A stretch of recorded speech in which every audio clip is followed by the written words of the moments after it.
Assalamualaikum warahmatullahi wabarakatuh. Salam sejahtera, Om Swastiastu, salam kebajikan, Namo Buddhaya.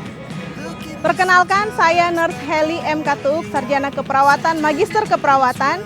Saya merupakan salah satu dosen di perguruan tinggi swasta yang ada di Kota Manado, yaitu di program studi S1 Ilmu Keperawatan, Fakultas Ilmu Kesehatan, Universitas Muhammadiyah, Manado. Sebagai bentuk komitmen saya terhadap pendidikan tinggi, khususnya yang ada di Universitas Muhammadiyah Manado, izinkan saya untuk menyampaikan pernyataan diri dosen melalui unjuk kerja Tridharma Perguruan Tinggi atau PDD UKT PT bidang pengajaran. Berdasarkan kurikulum Asosiasi Institusi Pendidikan Nurse Indonesia tahun 2021, mata kuliah yang saya ampu pada semester genap ini, khususnya di semester 4, yaitu mata kuliah Perawatan Kesehatan Jiwa dan Psikososial. Mata kuliah ini diberi bobot 3 SKS dengan pembagian 2 SKS untuk teori dan 1 SKS untuk praktik. Mata kuliah ini memiliki kode mata kuliah PSN 404. Deskripsi mata kuliah ini sendiri adalah mata kuliah ini mempelajari tentang konsep-konsep dan prinsip-prinsip serta tren dan isu dalam kesehatan maupun dalam keperawatan jiwa. Di dalam mata kuliah ini juga dibahas tentang klien sebagai suatu sistem yang adaptif dalam rentang respons sehat jiwa sampai dengan gangguan jiwa, psikodinamika, proses terjadinya masalah dalam kesehatan atau keperawatan jiwa yang umum di Indonesia. Adapun capaian pembelajaran lulusan program studi dalam mata kuliah ini meliputi CPL 1, menjunjung tinggi nilai kemanusiaan dalam menjalankan tugas berdasarkan agama, moral, dan etika. CPL 2, menghargai keanekaragaman budaya, pandangan, agama, kepercayaan, serta pendapat atau temuan orisinil orang lain. CPL 3, bekerja sama dan memiliki kepekaan sosial serta kepedulian terhadap masyarakat dan lingkungan. CPL 4, menunjukkan sikap bertanggung jawab atas pekerjaan di bidang keahliannya secara mandiri. CPL 5, mampu menerapkan pemikiran yang logis, kritis, sistematif, dan inovatif dalam konteks pengembangan implementasi ilmu pengetahuan dan teknologi yang memperhatikan dan menerapkan nilai humaniora yang sesuai bidang keahliannya. CPL yang keenam, mampu mengambil keputusan secara tepat dalam konteks penyelesaian masalah di bidang keahliannya berdasarkan hasil analisis informasi data. Dan CPL 7, mampu menganalisis kasus-kasus dalam melakukan evaluasi berbagai fenomena yang berhubungan dengan keperawatan jiwa sebagai solusi pengambilan keputusan. Terdapat 2 capaian pembelajaran dalam mata kuliah ini, yakni CPMK yang pertama, yaitu mahasiswa mampu melakukan asuhan keperawatan kesehatan jiwa dalam segala rentang usia dan asuhan keperawatan dalam masalah psikososial. Dan CPMK yang kedua adalah mahasiswa mampu melakukan asuhan keperawatan jiwa dalam konteks bencana. Kemudian untuk mendukung tercapainya capaian pembelajaran mata kuliah tersebut, terdapat sub CPMK atau kemampuan akhir yang diharapkan dari mahasiswa. Dalam tahapan belajar ini, mahasiswa akan mampu untuk menjelaskan sejarah keperawatan jiwa, mampu mengidentifikasi tren dan isu keperawatan jiwa, mampu menjelaskan model konseptual keperawatan jiwa, mampu menguraikan proses terjadinya gangguan jiwa, mampu menjelaskan peran dan fungsi perawat jiwa, mampu mengidentifikasi aspek legal etik keperawatan jiwa, mampu menguraikan proses asuhan keperawatan jiwa, mampu mengimplementasikan dukungan kesehatan jiwa dan psikososial pada situasi bencana, mampu mensimulasikan asuhan keperawatan kesehatan jiwa, dan mampu mensimulasikan asuhan keperawatan pada klien dengan masalah psikososial. Dalam video ini saya akan menyampaikan kemampuan akhir yang harus dimiliki oleh mahasiswa dalam mata kuliah ini melalui sub CPMK yang kedua, yaitu mahasiswa mampu mengidentifikasi tren dan isu dalam keperawatan jiwa.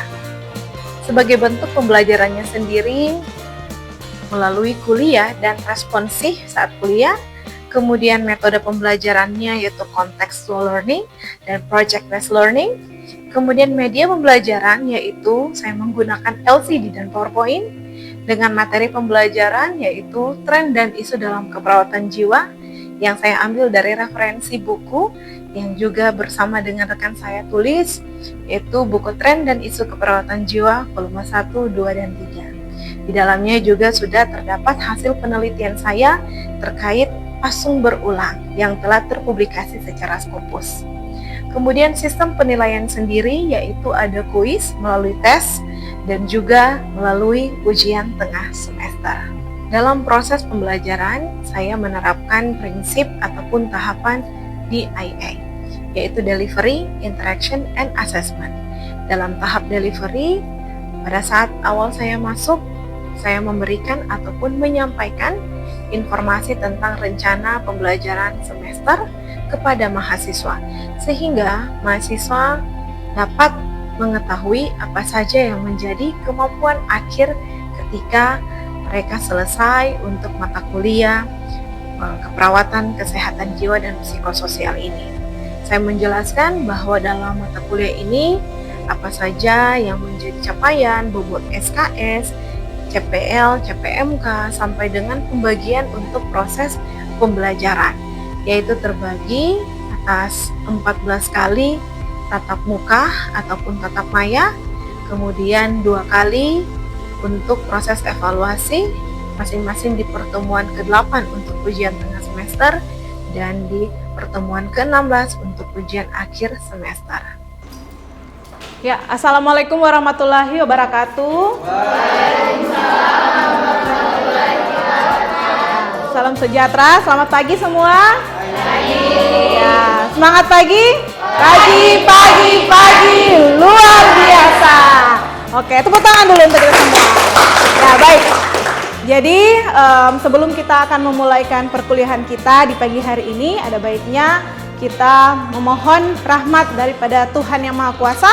Mari kita berdoa sesuai dengan agama dan kepercayaan masing-masing. Berdoa dimulai.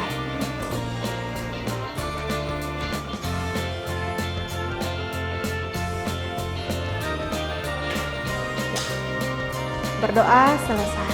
Jadi sebelum kita lanjut untuk materi hari ini ya, Ibu akan panggil absen terlebih dahulu ya. Mudah-mudahan tidak ada yang tidak hadir hari ini.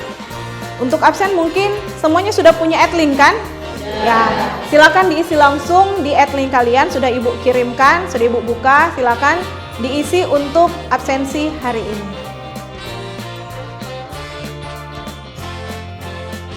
Ya, baiklah adik-adik mahasiswa semuanya, tadi kabar luar biasa Kang? Ya. Nah, jadi di pagi hari ini Ibu akan melanjutkan perkuliahan kita. Karena di minggu yang lalu Ibu sudah share ke kalian tentang, kalau enggak salah ada yang masih ingat enggak tentang materi yang minggu lalu? Ada yang masih ingat? Tentang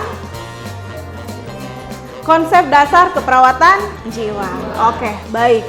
Jadi sesuai dengan materi minggu lalu, kira-kira masih ada yang mau bertanya terkait mungkin ada beberapa hal yang masih kalian bingung ataupun misalnya masih kalian pikir, Bu, ini masih sangat abstrak.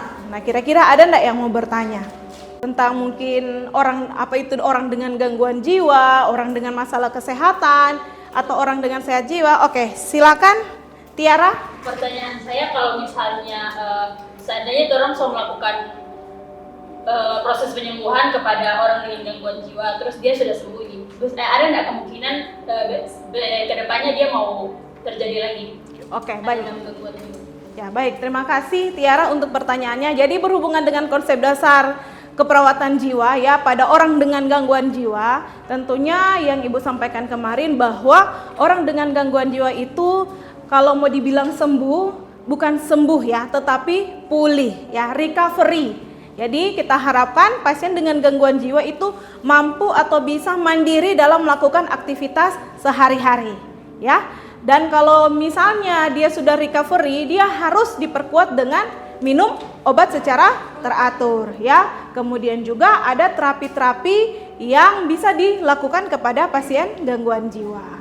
Nah, kemudian juga jangan sampai pasien gangguan jiwa ini ketika di masyarakat ataupun ketika di keluarga, karena keluarga tidak mampu untuk memenuhi tugas keluarga, salah satunya adalah untuk perawatan, akhirnya pasien itu dilakukan pasung. Ada yang pernah dengar pasung?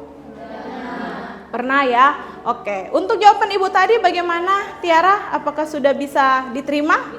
Oke, baik. Jadi sebentar kalau misalnya ada yang mau bertanya, disilakan ya. Nah, kita akan masuk pada materi tren dan isu keperawatan jiwa. Nah, kalau materi yang lalu sudah selesai atau misalnya ada yang masih mau bertanya? Sudah ya? Oke. Nah, tren dan isu keperawatan jiwa di sini kita akan melihat bagaimana apa itu tren dan apa itu isu ya. Nah, tren adalah hal yang sedang banyak terjadi. Misalnya, tren apa? Tren mungkin kalau sekarang TikTokan ya, atau tren tentang apalagi selain TikTok itu kalian sering lakukan. Sekarang trennya adalah pasien ataupun orang yang mengalami gangguan mental emosional atau kita disebutnya GME, rata-rata itu di usia 15 tahun. Jadi masih remaja sudah mengalami gangguan mental emosional. Nah, gangguan mental emosional itu biasanya gangguan kecemasan. Kemudian juga ada depresi yang berhubungan dengan emosionalnya kita. Ya, ada yang pernah dengar kata depresi? Pernah? Pernah merasakan? Pernah. Ya, jangan self diagnosis ya. Karena kalau kita sebutannya depresi berarti kita itu sudah mengalami yang namanya 3M. Gangguan mood, gangguan motorik, dan juga ya gangguan bagaimana kalian mampu untuk melakukan hal-hal yang sebenarnya kalian biasanya lakukan ya. Nah, itu berlangsung 2 minggu. Kalau ada yang cuma 1 hari malas-malasan tidak mau keluar rumah, ya itu bukan depresi ya, tapi mungkin ada stresor yang terjadi. Kemarin Ibu sudah sempat singgung bahwa ada faktor yang secara biologis, ada psikologis, dan juga ada faktor sosial. Nah, jadi kalau kita tanya, gangguan jiwa itu terjadi karena apa? Nah, penyebabnya itu multifaktorial, artinya banyak faktor yang menyebabkan. Nah, kalau secara biologis itu berarti berhubungan dengan organnya kita, berhubungan dengan fisiologisnya kita, biologisnya kita. Nah, biasanya yang menjadi penyebab gangguan jiwa adalah yang pertama secara genetik. Kalau kita sebutnya biologis. Genetik berarti itu adalah sifat bawaan atau turun-temurun ya. Nah, jadi mungkin ada orang tua, ada paman, ada saudara yang mengalami gangguan jiwa dan diturunkan kepada pasien. Harus kita lihat dari segala faktor ya. Jadi tidak cuma biologis, tetapi juga secara psikologis dan juga secara sosial. Oke, sampai di sini ada yang mau bertanya mungkin? Disilakan. Ibu rasa sudah paham ya sampai di sini? Oke, kita lanjut ya. Nah, ini dia salah satu isu yang terjadi dalam keperawatan jiwa itu sendiri. Nah, kalau yang namanya isu berarti masalah. Nah, masalah yang terjadi bukan hanya di pedesaan ya, atau di daerah terpencil atau tertinggal atau terjauh, tetapi di perkotaan juga pasung masih menjadi masalah. Nah, kalau orang Manado bilang pasung itu pakai V nih, fasung, berarti cantik. Tapi secara literasi bahasa Indonesia kita sebutnya pasung. Pasung adalah pengekangan secara fisik yang dilakukan oleh anggota keluarga atau oleh masyarakat atau oleh golongan-golongan tertentu. Yang artinya pasung ini bukan dilakukan oleh tenaga kesehatan ya. Kalau orang ke rumah sakit jiwa, kalau kita ke rumah sakit jiwa terus kita dapat pasien yang diikat misalnya, ya, itu bukan pasung, tetapi namanya adalah restrain. Nah, kalau restrain itu dilakukan oleh tenaga kesehatan, tapi kalau pasung, pengikatan, pengekangan, pengurungan, nah itu sudah dikatakan pasung dan dilakukan oleh misalnya keluarga pasien ataupun oleh golongan tertentu ataupun oleh masyarakat. Nah, pasung ini terjadi karena sebenarnya perilaku pasien, ya. Ada yang karena perilaku pasien, ada yang karena memang keluarga tidak mau membahayakan pasien. Nah, ini menurut dengan penelitian-penelitian yang terkait, Ibu juga meneliti tentang ini bahwa ternyata ada pasien yang pernah dipasung dan dipasung kembali. Padahal sebenarnya tanda dan gejalanya itu sudah berkurang. Tetapi karena keluarga tidak mau pasien ini dicelakai oleh orang lain karena pasien merupakan orang dengan gangguan jiwa. Tapi keluarga yang mau untuk melindungi pasien, ya. Oke. Nah, di sini pasung yang terjadi, kalau orang melihat ada beberapa gambar, ini gambar aktual yang Ibu ambil ketika Ibu melakukan penelitian di daerah Kota Mobagu, ya. Ada di Kota Mobagu, ada di Tondano. Nah, ada berbagai-bagai macam bentuk pasung. Nah, ada yang dirantai, yang paling bawah. Yang paling bawah itu yang dirantai kakinya. Dan tidak pasien itu hanya dibiarkan di luar. Tidak ada di dalam ruangan. Kemudian yang di atas itu pasien mereka kurung di satu ruangan, kemudian dirantai kakinya. Kemudian yang di tengah, pasien ini dikurung juga di ruangan, ya. Dan karena sudah dirantai selama bertahun-tahun, akhirnya salah satu kaki pasien itu menjadi atrofi. Tahu atrofi? Ya, pengecilan otot karena tidak digunakan. Tindakan ini disebabkan karena keluarga yang menyayangi pasien. Karena kalau pasien dilepas, pasien pasti akan jalan. Pernah dia jalan dari Tondano sampai dengan Manado, jalan kaki, ya. Nah, sehingga keluarga melakukan pemasungan dengan meletakkan balok kayu di kakinya. Dan secara bergantian dilepas. Kalau kalian perhatikan ada kaos kaki yang dipakai. Nah, kaos kaki itu untuk melindungi kaki pasien sehingga tidak terjadi lecet, ya. Nah, kemudian pasien hanya diberikan makan, ya. Pokoknya mau makan, mau BAB, mau BAK di situ dan dilayani oleh ibunya. Pasien dirawat oleh ibunya. Kalau mau lihat secara keseluruhan, pasien itu obesitas, ya, sangat gendut, mengalami obesitas karena aktivitasnya hanya di situ terus, dia tidak disuruh aktivitas apa-apa dan dibiarkan seperti itu, tapi tetap dirawat. Jadi dia mau mandi, tetap orang tuanya mandikan. Ada yang mau bertanya? Silakan. Oke, jadi pertanyaannya apakah pasung ini dilakukan oleh keluarga itu sampai seumur hidup, ya? Oke, terima kasih. Nah, jadi untuk pasung ini sendiri sebenarnya kalau berdasarkan penelitian saya dan juga penelitian dari beberapa peneliti-peneliti sebelumnya, nah tindakan pasung ini sebenarnya ada yang dilakukan ketika pasien sudah tenang itu dilepaskan, ya. Jadi tidak selamanya dilakukan pemasungan. Tapi ada juga karena pasien tidak diobati, makanya perilaku pasien yang semakin hari semakin meresahkan orang lain, akhirnya pasien dipasung seumur hidup. Ada yang sampai meninggal saat dipasung. Nah, namun yang menjadi problem solvingnya sekarang sebenarnya sudah dari beberapa tahun yang lalu. Di tahun 2018 sebenarnya Indonesia sudah harus bebas pasung. Sehingga dari Dinas Sosial, dari Dinas Kesehatan itu menjalankan program bebas pasung, ya. Nah, mudah-mudahan sampai sekarang sudah tidak ada lagi yang terjadi pemasungan, tetapi realitanya itu tetap ada, ya, seperti itu. Bagaimana, ada lagi yang mau ditanyakan? Oke, tidak ada. Mungkin ada lagi yang lain mau bertanya? Silakan. Belum? Belum. Oke, baik. Kalau memang tidak ada yang ingin bertanya, nanti Ibu akan berikan tugas ke kalian, yaitu project based learning. Dan intinya kalian akan melihat bagaimana tren dan isu ataupun isu-isu yang terjadi. Dan Ibu harapkan kalian mampu menganalisis, ya, apakah sekarang tren dan isu itu masih upcoming atau seperti apa, atau memang sudah tidak ada, ya. Jadi Ibu harapkan tugas clipping ini juga kalian bisa analisis dan kalian ambil referensi dari mana kalian dapatkan tugas tersebut, ya. Oke? Baik, ada yang mau bertanya tentang tugas?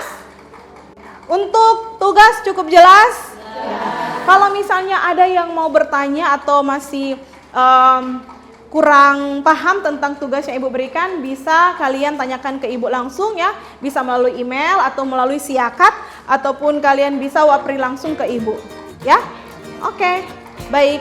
Kalau memang tidak ada pertanyaan, untuk pertemuan hari ini kita sudahi sampai di sini, ya. Jaga kesehatan ya semua.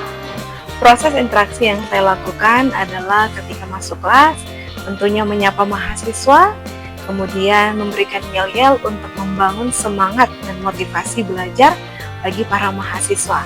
Setelah itu saya menuntun mahasiswa dalam doa, dan setelah berdoa menurut agama dan kepercayaan masing-masing, saya memberikan kesempatan bagi mahasiswa untuk mengisi absensi melalui platform siakat milik Universitas Muhammadiyah Manado.